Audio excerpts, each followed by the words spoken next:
ଜୟ ଜଗନ୍ନାଥ। ଏ ଭିଡ଼ିଓଟା ହେଉଛି ସକାଳର କେସ୍। ଆଜି ସକାଳ 6ଟା 7ଟା ବେଳର କେସ୍ ହେଲାଣି।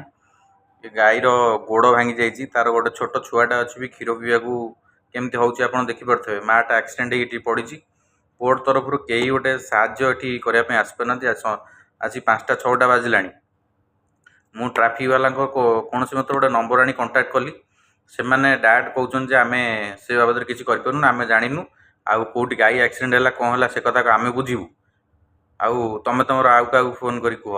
ତାର ବି ଗୋଟେ ମୁଁ କଲ୍ ରେକର୍ଡ଼ିଂ ରଖିଛି। ସେ କଲ୍ ରେକର୍ଡ଼ିଂ ବି ପୋଷ୍ଟ କରିବି।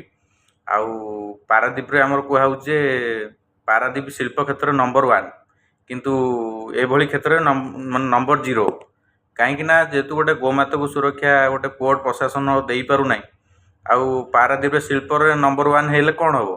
କିଛି ଶିଳ୍ପ ନମ୍ବର 1 ପୋର୍ଟ ନମ୍ବର 1 ହେଲେ ଫାଇଦା କିଛି ହେବନି। କାହିଁକି ନା ଏସବୁ ଜିନିଷକୁ ଯଦି ପୋର୍ଟ ଆଗେ ନ ଦେଖୁଛି ଆଉ କାହାକୁ ଦେଖିବ?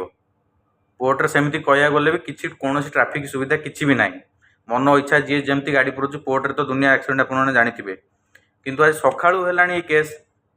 ପୋର୍ଟ ତରଫରୁ ଚାହିଁଥିଲେ ବି ତାଙ୍କ ଟ୍ରାଫିକ୍ ସ୍କ୍ୱାଡ଼ ପେଟ୍ରୋଲିଂ କରୁଛି। ସିଏ ବି ଯେ ଚାହିଁଥାନ୍ତା କୌଣସି ଗୋଟେ ଡକ୍ଟରକୁ ଡକେଇକି ତା ଟ୍ରିଟମେଣ୍ଟ କରେଇକି ତାକୁ ବି ହେଲ୍ପ କରିପାରିଥାନ୍ତା ସେ ଗାଈକି। ଆଉ ସେ ଗାଈ ଅବସ୍ଥା ଦେଖୁଛନ୍ତି, ଗାଈ ଗୋଡ଼ ଭାଙ୍ଗି ଯାଇଛି। ସକାଳୁ ସେ ପଡ଼ିଲାଣି, କିନ୍ତୁ ତା ଛୁଆଟା ବି ମାନେ ଖାଇବା ପାଇଁ କେମିତି ହେଉଛି, କିନ୍ତୁ କେହି ଗୋଟେ ଆସିପାରୁନାହାନ୍ତି। ତଥାପି ମୁଁ ନମ୍ବର ଆଣି କଲ୍ କଲି, କିନ୍ତୁ ସେମାନେ ଗୋଟେ ଅଲଗା ୱେରେ କଥା ହେଉଛନ୍ତି ଯେ ଗୋଟେ ରୋବାବ ଦେଖି କଥା ହେଉଛନ୍ତି କି ନାଇଁ ଆମେ କିଛି କରିପାରିବୁନୁ, କ'ଣ କରିବା କଥା କର। ଆଉ ଏଠି port number 1, Paradip port number 1 ଗୋଟେ ବଡ଼ ବଡ଼ ଏଲ୍ଇଡ଼ିରେ ଲେଖିଦେଇଛନ୍ତି। ସବୁ ମାନେ ଅଥରିଟି ଆଗରେ ମାରିଦେଇଛନ୍ତି, ଏଲ୍ଇଡ଼ିରେ ମାରିଦେଇଛନ୍ତି ପୋର୍ଟ ପାରାଦ୍ୱୀପ ପୋର୍ଟ ନମ୍ବର 1। ଜୟ ଜଗନ୍ନାଥ। ଆଉ ଗୋଟେ ଛୋଟିଆ ବ୍ୟାରିଗେଟ୍ ବି କରିଛୁ ସେଠି। କାହିଁକିନା ଅନ୍ୟ କୌଣସି ଗାଡ଼ିବାଲା ନ ଦେଖିକି ଚଢ଼େଇଦେବ କି କ'ଣ ପାଇଁ, ସେଥିପାଇଁ ଆଉ ଗୋଟେ ଭାଇ ସାହାଯ୍ୟରେ ସେଠି ଆମେ ଗୋଟେ ବ୍ୟାରିଗେଟ୍ ବି ବନେଇଛୁ। ଆମେ ଦେଖୁଛୁ କେତେବେଳେ ଯାଏଁ ପ୍ରଶାସନ ତାକୁ ହେଲ୍ପ କରୁଛି। କାହିଁକିନା ଜଣକରେ ଏ ଜିନିଷ ତ ହେଇପାରିବନି, ନିହାତି 10-15 ଜଣ ଦରକାର।